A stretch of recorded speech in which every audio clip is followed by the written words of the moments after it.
In just about a week, I was able to create a grid building system from scratch. It's designed for both mouse and controller. The grid system handles placement validation, snapping, rotation, and visual feedback.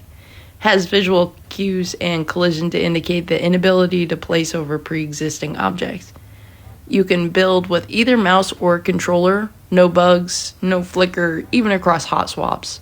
So if I decided to just plug my controller in, it will automatically continue without having to exit play mode. I plan to implement drag to move editing, so an entire editing mode, deletion of pre-existing placed objects, etc. Multi-selection, blueprint saving, loading, and per category placement modes. So dropping buildings and then having a different grid layer to add props to said buildings, etc.